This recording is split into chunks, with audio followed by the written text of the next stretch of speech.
Hey, une autre vidéo dehors, on va en profiter avant que la neige tombe? Non, pour vrai, on va en profiter avant qu'il n'y ait plus de neige dans le monde à cause des réchauffements climatiques. Donc, il était temps que je me penche sur GNL Québec, c'est donc de ça dont on va parler aujourd'hui. Je vais faire ça le plus clair possible, je vais donc diviser cette vidéo en 5 parties. Première partie, ce que c'est GNL Québec. Deuxième, pourquoi le gouvernement veut faire ce projet-là. Troisième partie, pourquoi il ne faut pas faire ce projet-là. Quatrième partie, c'est quoi le BAP. Et finalement, cinquième partie, quoi faire pour empêcher que ce projet se fasse. Première partie, c'est quoi GNL Québec? Premièrement, GNL, ça veut dire gaz naturel liquéfié. Et GNL Québec, c'est deux projets, c'est Énergie Saguenay et Gazoduc. Gazoduc, c'est un projet de construction d'un nouveau pipeline de 780 km, dans le fond, qui va relier le pipeline qui existe déjà, qui part de l'ouest du Canada, puis qui va jusqu'en Ontario. Donc, on va essayer de relier la fin qui est en Ontario jusqu'au Saguenay. Et Énergie Saguenay, c'est un complexe de liquéfaction de gaz naturel qui vient de l'ouest canadien, mais qu'on liquéfie sur le territoire du Saguenay. L'objectif commun de ces deux projets?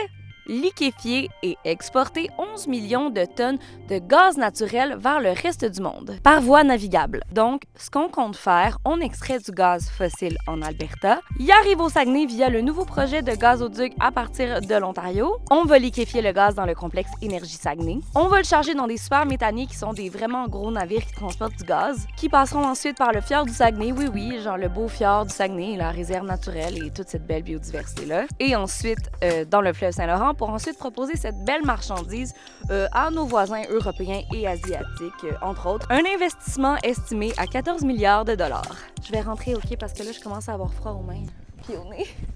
Deuxième partie, pourquoi le gouvernement veut faire ce projet-là. Je suis désolée, je suis vraiment fatiguée. On est le 4 novembre. Hier, c'était les élections et j'ai très mal dormi. Tout d'abord, la CAQ insiste sur le fait que ça va beaucoup contribuer à l'économie des petites localités ou en région, que ça va créer des emplois, et insiste surtout sur le fait que le gaz naturel est une énergie de transition. Non, en fait, ils ont le courage de dire que le gaz naturel est une énergie verte.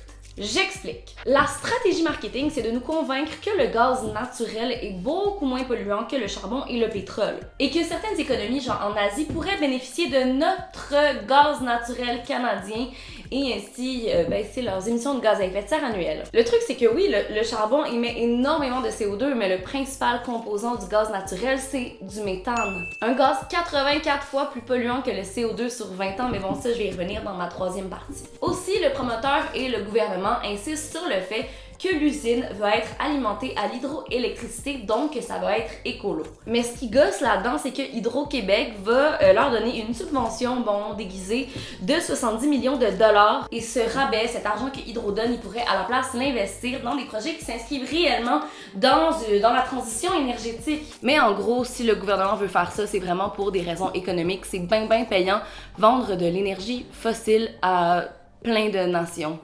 J'ai vraiment l'air fatiguée, hein? Troisième partie et la plus importante, pourquoi il ne faut pas aller de l'avant avec le projet de GNL Québec. Premièrement, le gaz naturel, c'est pas une énergie de transition.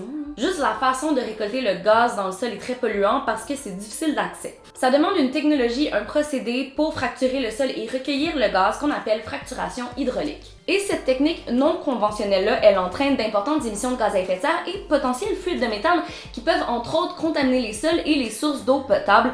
Donc, au fond, ça annule tous les supposés bénéfices de cette substitution du charbon par le gaz naturel liquéfié. Donc, ce projet va avoir un super gros impact négatif sur les changements climatiques. D'abord par les potentielles fuites de méthane du moment de l'extraction jusqu'à sa consommation, mais surtout à cause de tous les GES qu'il va émettre. Selon les estimations de l'extraction du gaz en Alberta jusqu'à sa liquéfaction en usine, le projet va émettre 7,8 millions de tonnes de gaz à effet de serre par année. C'est-à-dire qu'il va annuler en une seule année tous les efforts de réduction de gaz à effet de serre au Québec depuis 1990. C'est aussi l'équivalent de 10 millions de voitures de plus sur les routes par année au Québec. Et les scientifiques le disent, ça c'est super important, je vais peut-être en parler dans une autre vidéo, mais 80% des réserves de pétrole, de charbon et de gaz doivent rester dans le sol. Deuxième bonne raison pour que le projet ne se fasse pas, c'est qu'il représente un grand danger pour la faune et la flore du Québec. La survie de plus de 30 espèces de plantes et d'animaux vulnérables dans le golfe du Saint-Laurent serait menacée en raison du tracé et des activités gazières du projet. Prenons par exemple les jolis petits belugas de la vallée du Saint-Laurent qui sont déjà en voie d'extinction. Il y aurait un super méthanier par jour qui passerait dans leur secteur de reproduction. Déjà qu'on n'est pas trop sûr s'ils vont survivre dans les prochaines années, c'est vraiment de mettre un clou dans le cercueil que de leur imposer ce projet-là. Ça, c'est sans compter toute la pollution sonore marine que ça va générer. Et vous le savez, dès qu'une seule espèce décède, c'est tout l'écosystème qui en prend un coup.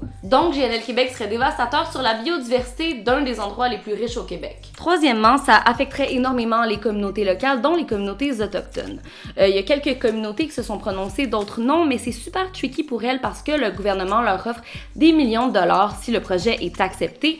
Mais en fait, cet argent-là, c'est pour acheter la paix parce qu'il va y avoir du danger. En fait, si vous avez regardé ma vidéo sur Instagram sur les polluants dangereux dont on ne parle pas, vous comprenez toutes les conséquences que peuvent engendrer le passage d'un super méthanier sur un territoire où des gens habitent, tout simplement. Mais bon, on leur offre l'équivalent du tiers de leur budget annuel, donc c'est alléchant pour eux. Ensuite, ce projet-là est archi mauvais pour l'industrie touristique. Imaginez un super méthanier dans le fjord du Saguenay, dans la route des baleines, juste imaginez tout ça traversé par un trafic maritime lourd. Ça projette pas une super belle image à l'international, en fait, ça brise la magie et ça gâche l'expérience touristique. Cinquièmement et finalement, c'est pas tant avantageux au niveau économique, François Legault. La CAQ dit que ça va créer des emplois, mais la plupart des emplois vont être générés dans d'autres provinces canadiennes que le Québec.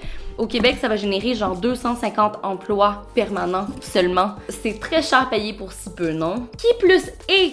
La durée de vie de l'usine de liquéfaction au Saguenay est de 25 ans. Après ça, il va falloir la décontaminer, la démanteler, il va falloir réhabiliter les installations et le terrain à un coût super élevé. Et de toute façon, dans 25 ans, qui va vouloir acheter du gaz qui émet du méthane? C'est pas viable à long terme. Pour toutes ces raisons, vous comprendrez que le projet de GNL Québec est incompatible avec les objectifs du gouvernement en matière de lutte au changement climatique et met énormément de bâtons dans les roues dans l'atteinte des cibles de diminution des gaz à effet de serre. Quatrième partie de la vidéo, c'est quoi le BAP et son rôle? Le BAP, c'est le Bureau des audiences publiques du Québec. Son rôle, c'est d'analyser un projet sous un angle environnemental, de consulter les citoyens et les experts et de publier, publiquement, un rapport qui cerne bien les enjeux d'un dossier. Pour chaque dossier, il y a des experts en changement climatique, il y a des OBNL comme Équiterre par exemple, il y a même n'importe quel citoyen qui peuvent déposer des mémoires. Ce mémoire-là analyse le projet de leur point de vue. Vous comprendrez que pour GNL Québec, les audiences qui se sont tenues jusqu'à tout récemment ont été très populaires. Le BAP a reçu plus de 3000 mémoires. Mais c'est aussi une des audiences les plus critiquées. Pourquoi? Pour tellement de raisons. Tout d'abord, il y a deux commissaires du BAP sur GNL qui sont supposés analyser le dossier d'un angle objectif qui était dans l'industrie gazière auparavant. Il y a Denis Bergeron qui a été vérificateur consultant pour une association qui représente les intérêts des sociétés pétrochimiques au Canada. Et il y a Laurent Piloteau qui a travaillé à la Régie de l'énergie comme directeur des gaz naturels et des produits pétroliers. Il va sans dire, peu importe ce que l'on en dise, que les deux ont un préjugé favorable pour GNL Québec. On dit aussi que leur attitude pendant les audiences ont semblé dérangeante. On accuse le président du commissariat, Denis Bergeron, de couper la parole aux citoyens, d'être un peu condescendant envers eux, alors que la raison d'être du BAP, c'est justement de donner une voix aux citoyens. D'autant plus que pendant la semaine d'audience, le BAP a donné énormément de temps de parole aux promoteurs, à GNL, mais très peu aux experts. Les questions étaient davantage dirigées vers le promoteur et non vers les experts externes et neutres. Les gens sont donc mitigés et la démarche est comme faussée. Cerise sur le sundae, la communication est pas top parce que les discussions, les mémoires, tout ça se fait à distance à cause de la COVID. Bref, le BAP est toujours en train d'analyser les mémoires. Leur dépôt au ministre doit être fait au plus tard le 13 janvier prochain. Je vous suggère d'ailleurs de regarder une petite vidéo de 2 minutes 47 que la députée de QS, Ruba Gazal, a fait et qui explique pourquoi le processus est critiqué. Évidemment, le lien est en description. Cinquième et dernier point de cette vidéo, quoi faire pour empêcher le projet d'aller de l'avant? Premièrement, si vous avez regardé cette vidéo au complet et que vous n'êtes toujours pas convaincu que le projet ne doit pas se faire, Je sais pas quoi vous dire pour vrai. Mais si vous êtes déterminé plus que jamais à faire cesser la machine, ben je vous conseille de signer une pétition si c'est pas déjà fait, que je vais mettre en description bien sûr, qui a comme objectif 100 000 signatures. À l'heure où je filme cette vidéo, il y en a 89 000, donc on est presque à 100 000. Ensuite, n'hésitez pas à en parler sur vos réseaux sociaux, à partager cette vidéo, à insister pour que le BAP tienne une deuxième audience plus neutre cette fois-ci. Tu sais, il y a quelques années, François Legault il a rejeté le projet de pipeline de Énergie Est là, de TransCanada parce qu'il n'y avait pas d'acceptabilité sociale, mais il faut lui montrer qu'il n'y en a pas plus pour GNL Québec. Donc, je rappelle que le BAP a jusqu'au 13 janvier 2021 pour déposer son rapport au gouvernement et ce rapport sera publié 2 semaines plus tard. Et si par mégarde, si par catastrophe, si par Troisième Guerre mondiale, ben GNL obtient le feu vert pour son projet. La construction d'usines commencerait dès 2021, donc dans quelques mois, et les activités commenceraient officiellement en 2025. Donc c'est vraiment maintenant qu'il faut agir. Continuez de vous informer des avancées du projet, des manifestations, faut juste pas demeurer silencieux. Attends, avant de quitter la vidéo, oublie pas de mettre un pouce, ça m'aide toujours. Oublie pas de partager la vidéo si tu es sensible à cette cause-là. De t'abonner bien sûr à mes plateformes sur Instagram et sur YouTube si c'est pas déjà fait. Toutes mes sources sont évidemment en description comme d'habitude. Le lien pour la pétition également, le lien pour le BAP, le lien pour même les sites d'Énergie Saguenay et Gazoduc. J'aimerais terminer cette vidéo en vous parlant de Hello Planète qui est une plateforme française sur laquelle je me retrouve depuis peu, qui propose une foule de vidéos sur la lutte au changement climatique de divers créateurs francophones, je crois que c'est juste francophone.